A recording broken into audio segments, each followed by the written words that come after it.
할렐루야. 아멘. 오늘 거룩하고 복된 사순절 넷째 주일 아침에 하나님의 전에 나와서 예배하는 사랑하는 여러분 모두에게 하나님의 은혜와 사랑과 축복이 충만하게 임하시기를 주님의 이름으로 축원합니다. 아멘. 오늘은 다니엘서 12장 1절로 4절에 있는 말씀을 통해서 하나님의 상급 그리고 영원한 스타 이런 제목으로 함께 말씀을 나눌 때에 큰 은혜가 있기를 주님의 이름으로 축원합니다. 기독교의 교리는 네 개의 큰 기둥을 통해서 세워져 있습니다. 그 기둥이 첫 번째는 창조의 교리가 있고요. 두 번째는 타락의 교리가 있어요. 세 번째는 구속의 교리, 그리고 마지막 네 번째는 종말의 교리가 있습니다. 그러니까 창조와 이 죄를 짓는 것과 또 하나님께서 그 죄를 사하시는 구속의 사건과 마지막으로 마지막 종말, 이렇게 네 개의 이 교리가 네 큰 기둥으로 있다는 것입니다. 기독교의 세계관은요, 이 네 개의 교리 위에 그 집을 짓고 있어요. 그런데 그 중에 가장 사람들에게 오해를 받고 심지어 이상적인 교인들에게조차 쉽게 수용되지 못하는 교리가 있는데 그 교리가 바로 네 번째 종말에 관한 교리예요. 종말의 교리가 오해를 받게 되는 가장 큰 이유는 극단적 종말론자들에 의한 종말의 해프닝들이 있기 때문이라는 것을 우리는 알 수 있어요. 여러분들이 혹시 기억하실지 모르겠는데 1992년도 한 20년 전이죠. 그때 다미 선교회라고 있었어요. 그리고 이 디베라 선교회 이런 사건들이 있었어요. 그 사건들이 어떤 사건이냐면 그 교주가 종말론을 부르짖으면서 곧 마지막 종말이 온다라고 하면서 이 문제를 일으켰던 사건이에요. 이 종말의 이 일들을 통해서 사실 이 종말의 교리를 수용하기 어렵게 만들었던 적이 있었어요. 그럼에도 불구하고 기독교가 종말론적 교리라는 것은 변할 수 없는 기독교의 본질이라는 겁니다. 여러분, 시작이 있으면요, 종말은 당연한 것이에요. 알파가 있으면 오메가가 있어야 돼요. 처음이 있으면 마지막은 필연적으로 우리에게 올 수밖에 없는 것이에요. 그런데 문제는 그 마지막의 의미를 바르게 이해하고 바르게 준비하는 거예요. 많은 분들이 상상하는 것처럼 성경에서의 마지막 종말은 반드시 파괴적인 이미지만을 갖고 있는 것은 아니라는 거예요. 성경에서 보통 종말이 온다고 하는 것은 오히려 심판을 넘어서서 역사의 완성과 인생의 완성을 의미하고 있다는 거예요. 그래서 종말론을 바르게 이해하는 것은 신앙생활에서의 핵심적인 열쇠다, 이렇게 말할 수가 있는 것입니다. 우리가 하루를 살았다고 말하는 것은 그만큼 종말이 더 가깝게 다가섰다, 이것을 우리에게 말을 합니다. 성경이 종말의 징후를 예언을 하면서도 종말의 시간을 비밀에 감추는 이유는 우리가 살아가는 시간들을 종말을 사는 심정으로 준비하고 살기 위해서라는 거예요. 그러므로 극단적 종말론자들의 해프닝 때문에 기독교 신앙의 본질을 피해가는 우려를 범해서는 안 된다고 말하는 겁니다. 여러분, 가짜가 많다는 것은요, 진짜가 존재한다는 역설이기도 합니다. 진짜 다이아몬드가 없다면 누가 가짜를 만들어내겠어요? 우리의 진짜 신앙은 진짜 종말론의 진리 앞에 설 때에만 비로소 가능한 것을 잊지 말아야 할 것입니다.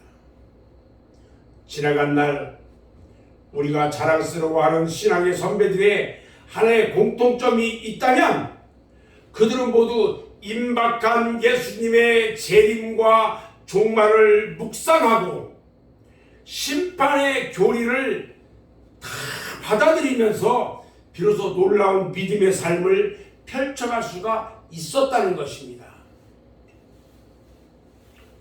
오랜 옛날 주전 537년경에 다니엘 선지자는요, 그가 받은 계시를 통해서 종말의 징후와 종말의 인생 그리고 종말의 시대가 기다리는 스타 탄생을 우리에게 계시해주고 있어요. 그때 다니엘이요, 어디 있었냐면 바벨론에서 포로로 있었어요. 그러나 그는요, 포로된 자 중에서도 하나님의 특별한 섭리로 바벨론을 이끄는 지도자로 등용됐었고요. 마침내 그는 하나님의 계시를 받아서 하나님의 백성들의 역사적 운명, 특히 그들의 종말론적 미래를 예언하게 되었던 것입니다.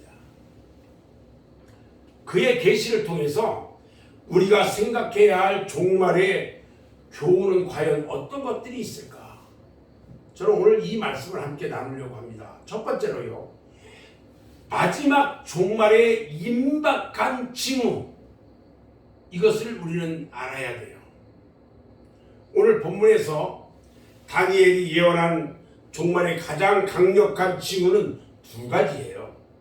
하나는 커뮤니케이션의 발달과 그에 따른 지식과 증거고, 두 번째 또 하나는요, 역사에 유례가 없었던 세계적 환란의 도래예요. 세계적 환란이 오는 거예요. 오늘 4절 말씀을 보면은 다니엘아, 마지막 때까지 이 말을 간수하고 이 글을 봉함하라, 이렇게 말합니다. 그리고 많은 사람이 빨리 왕래하며 지식이 더하리라. 여러분, 오늘 우리는요, 우리가 살고 있는 시대를 정보화 시대, 지식화 시대라고 부릅니다. 오늘 우리는요, 컴퓨터를 가지고 클릭 한 번만 하면 전 세계의 사람들과 왕래할 수 있고요, 지식을 유통하는 시대에 살고 있는 것입니다. 여러분 한번 생각해 보세요. 놀라운 사실은요, 지금으로부터 2500년 전에 마을과 마을이 교통조차 자유롭지 못하던 그런 때에 온 세상 사람들의 왕래가 이루어졌고요, 지구촌의 모든 사람들이 한마을 사람들처럼 지식을 공유하는 시대가 올 것을 예언했다는 사실이 정말 놀라운 사실이라는 거예요. 2500년 전에 이런 것을 예언했어요. 어떤 성경학자들은요, 오늘 말씀의 다니엘이요, 이 말씀을 예언하며 이 말을 마지막 때까지 봉함하라고 한 이유가 종말 이전 시대에는 이 예언을 공개한다 해도 이해하지 못할 것이라는 사실 때문에 봉함하라고 했다고 지적을 합니다. 자, 그렇다면 우리가 오늘 이 말을 이해하게 된 사실이 우리가 종말 시대에 들어선 것을 의미하지 않는 거라는 거예요.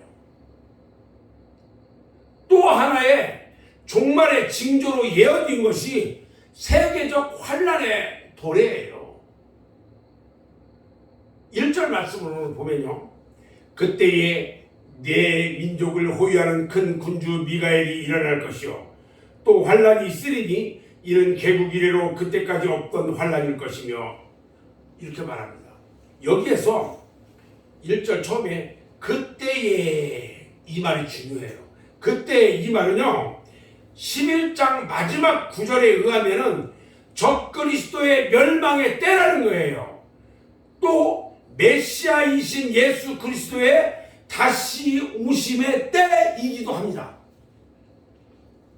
잘 들어야 돼요. 그때에 개국 이래로 없었던 환난을 그의 백성들이 경험할 것이라는 예언이에요. 이게 우리 예수님도요 마태복음 24장 21절에서 그날을 예언했습니다. 이는 그날에 큰 환난이 있겠습니다. 창세로부터 지금까지 이런 환난이 없었고 후에도 없으리라 이렇게 말씀합니다. 사실 인류 문화의 발전에도 불구하고 역사의 미래는요 그렇게 낙관적인 것이 아님을 성경은 우리에게 보여주고 있어요. 그래서 우리는 그때를 준비해야 한다고 성경은 우리에게 가르치고 있는 것입니다. 성도 여러분들께서도요 한 달 전까지 우리는 전혀 예측하지 못했던 세계 경제의 어려움이나 여러 가지 사회적 이슈들에 대해서 어느 날 갑자기 경험하며 얼마나 당혹하면서 살아가고 있느냐는 거예요. 여러분 마태복음 24장 40절에요 주님의 경고를 한번 들어보실랍니까? 이러므로 너희도 준비하고 있으라. 생각하지 않은 때에 인자가 오리라 이렇게 우리에게 경고합니다. 누가복음 21장 34절 35절 말씀에 대해서 경고는요 좀 더 리얼하게 우리에게 경고합니다. 너희는 스스로 조심하라. 그렇지 않으면 방탕함과 술취함과 생활의 염려로 마음이 둔하여지고 뜻밖의 그날이 덫과 같이 너희에게 임하리라. 이날은 온 지구상에 거하는 모든 사람에게 임하리라 이렇게 말씀하고 있어요.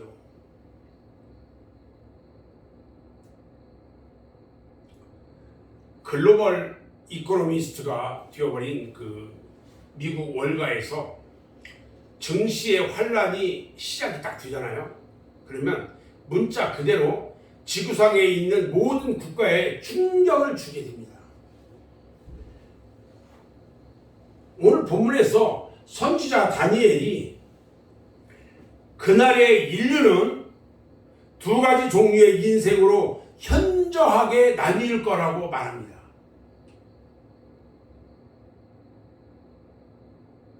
두 가지 종류의 인생. 마지막 종말의 두 가지 인생은 무엇일까요? 2절 말씀을 한번 보겠습니다. 땅의 티끌 가운데서 자는 자 중에서 많은 사람이 깨어나 영생을 받는 자도 있겠고 수치를 당하여서 영원히 부끄러움을 당할 자도 있을 것이라. 자, 영생을 받는 자도 있고 부끄러움을 당할 자도 있을 거래요. 종말의 심판을 위해 부활되어 우리 주님 앞에 서는 날 인생은 결코 두 가지로 나누어진다는 겁니다. 잘 들어야 돼요. 우리 어르신들도 여기 와 계신데 정말 중요한 얘기예요. 더 이상 인생은요 가진 자와 못 가진 자로 나누어지지 않습니다. 마지막 때가 되면요 배운 자와 못 배운 자로 나누어지지도 않아요. 잘생긴 자와 못생긴 자 나누어지지 않아요. 성공한 자와 실패한 자로도요 나누어지지 않습니다. 오직 두 종류의 인생으로 나눠진다는 거예요. 그것은 하나님 앞에서 첫 번째로요 영원한 수치를 당할 사람이거나 아니면 영원한 생명을 누릴 사람이라는 것입니다. 하나님 앞에서 영원한 수치를 당할 사람은요 지옥에 가는 것이고요 영원한 생명을 누릴 사람은요 천국으로 가는 것이에요. 자, 그렇다면 종말의 가장 중요한 질문이 무엇일까요? 그것은요 당신은 영생을 얻었습니까? 이것이 종말의 중요한 질문이에요. 영생을 얻지 못했다면 결국 당신은 영원한 수치를 당할 것이고 영원한 멸망을 피하지 못할 것이라는 겁니다. 성경은요, 인류를 결코 하나님의 운명으로 다루지 않습니다. 꼭 같이 죽어서 누구나 다 좋은 곳으로 가는 것이 아니기 때문에 그렇습니다. 그것은 소위 세속적 휴머니스트들의 순진한 기대이고 발상이기 때문입니다. 인류는요, 둘 중에 하나예요. 요한복음 3장 36절에서 예수님께서 말씀하십니다.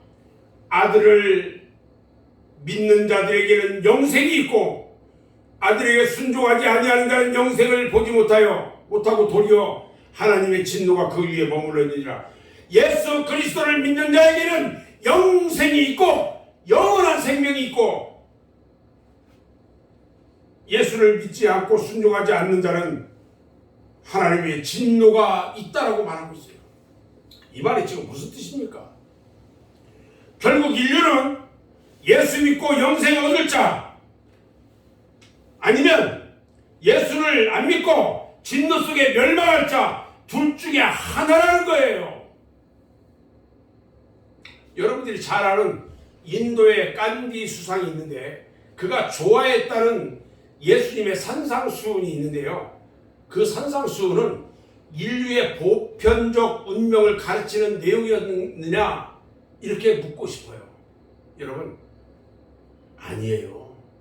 인간의 보편적 운명을 가르치는 내용이 아니에요. 산상수훈은 마태복음 산상수훈 끝에 보면요, 마태복음 7장 13절 14절을 보면요, 좁은 문으로 들어가라. 멸망으로 인도하는 문은 크고 그 길이 넓어 그리로 들어가는 자가 많고 생명으로 인도하는 문은 좁고 길이 협착하여 찾는 자가 적음이라, 이렇게 말씀합니다. 자, 그러면 우리는 우리 자신에게 물어봐야 합니다. 우리는 사랑하는 우리의 가족들, 우리의 친지들, 내 친구들, 그리고 이웃들을 그대로 멸망의 길, 그 넓은 길로 가도록 버려두어야 하느냐는 겁니다. 아니면 생명의 좁은 문,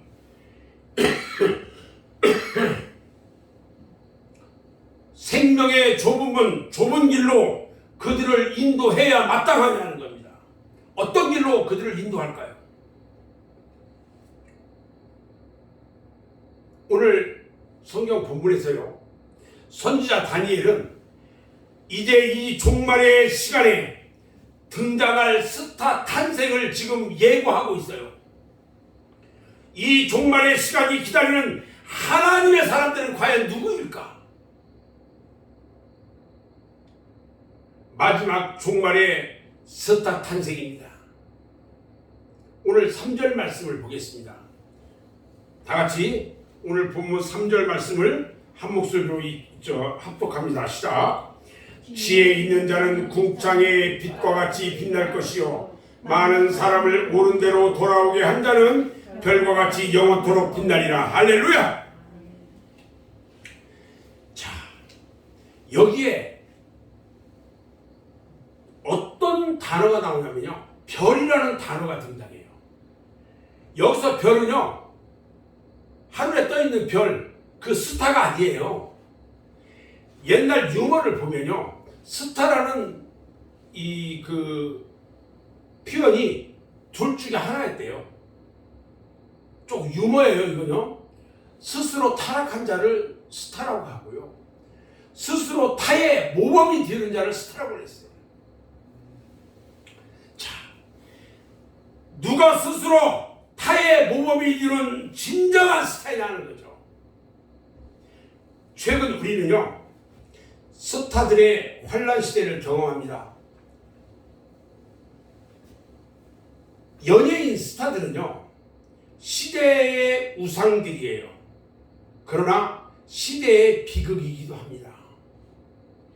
스타들이 조금의 환란을 견디지 못하고요, 목숨을 쉽게 버리는 원인들이 과연 무엇이냐는 거예요.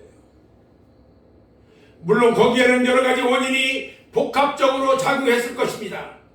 아마도 피해갈 수 없는 한 가지 보편적 원인이 존재했을 수도 있습니다. 그것은 바로 그들이 지금 누리는 잠깐 한순간의 인기의 지속성에 대한 불안이라는 것입니다. 계속적으로 인기를 끌고 가야 되는데 혹시라도 인기가 없으면 어떡하나, 뭐 이런 불안감이죠. 그들에게 조금만 악플이 뜨거나 안 좋은 소문이 돌기 시작하는 순간 그들의 인기가 반짝였던 인기는 이제 다 됐다고 느끼는 그 불안 때문이 아니겠느냐는 것이에요. 그래서 진정한 스타는요, 한순간의 인기에 집착한 사람들이 아니다는 것입니다. 오늘 본문에서 선지자 다니엘은 영원한 스타의 출현을 지금 예고하고 있어요. 영원한 스타, 그게 누구이냐는 거예요. 그들은 누구일까요? 오늘 3절에 보니까요, 그들은 영원토록 빛나는 별들이라고 했어요. 영원한 스타입니다. 많은 사람들을 옳은 대로 돌아오게 하는 자들, 그들이 영원한 스타예요. 다시 말하면요, 많은 사람들을 하나님께 돌아올 수 있게 하는 사람들, 그 전도에서 데려오는 사람들, 그 사람들이 영원한 하나님의 스타예요. 아멘.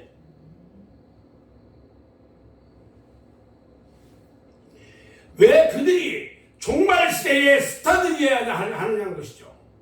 왜 그들이 종말 시대의 스타들이어야 하냐?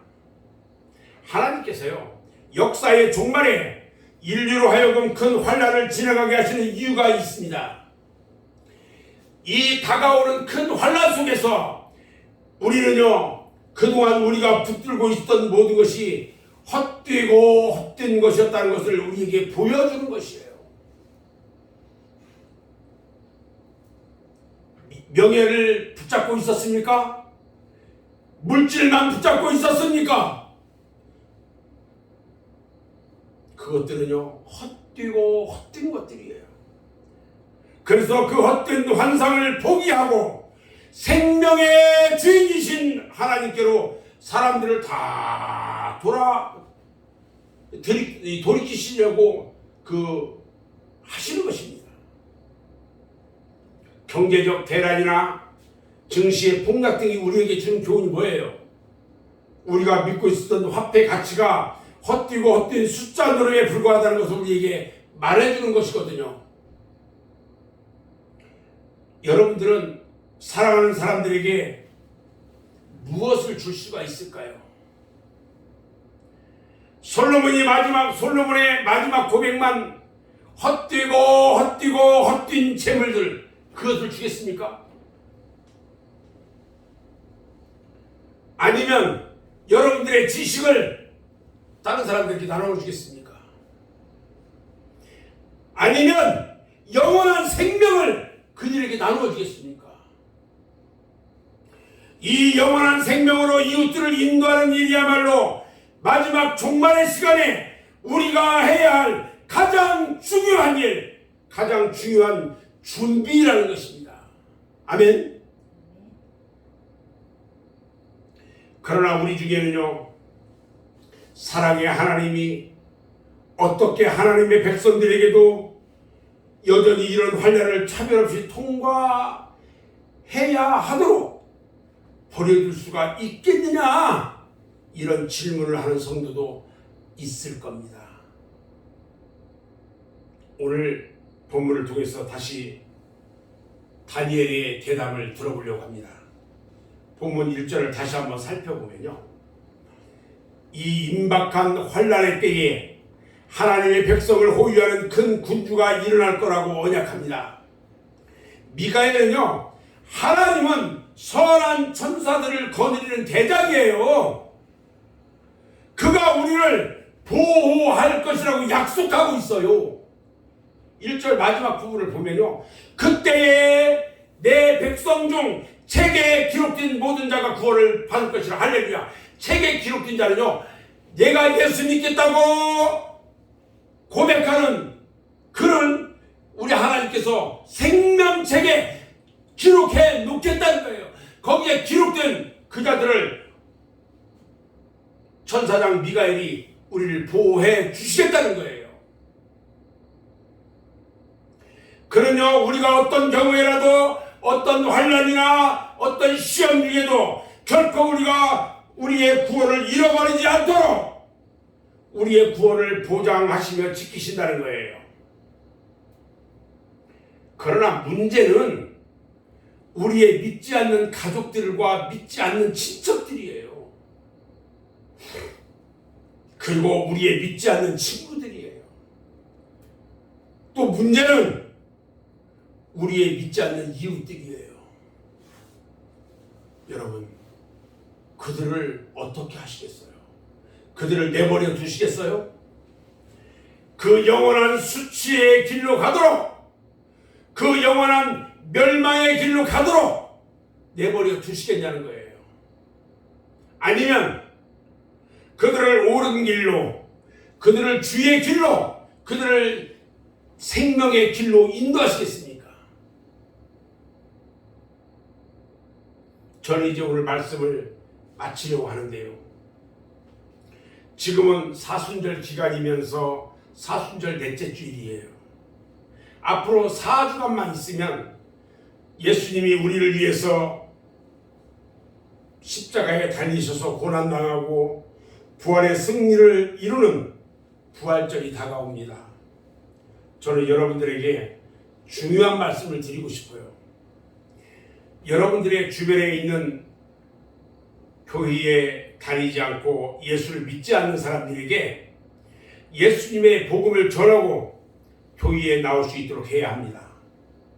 앞으로 4주간 동안요, 사람들에게 전도하고, 그래서 교회에 나와서 복음을 듣고 천국에서 영원토록 빛나는 별이 되도록 전도해야 할 것입니다. 아멘. 다시 한번 말씀드립니다. 앞으로 4주 동안 여러분들은 한 명 이상 선정해가지고 그들을 꼭 전도할 수 있도록 해야 합니다. 그리고 부활주일에는 그들과 함께 교회에 나와서 예배 드릴 수 있기를 바랍니다. 우리 예수님이 부활의 승리를 이룬 날에 놀라우신 하나님의 크신 은혜가 여러분 모두에게 임하시기를 주님의 이름으로 축원합니다. 기도하겠습니다.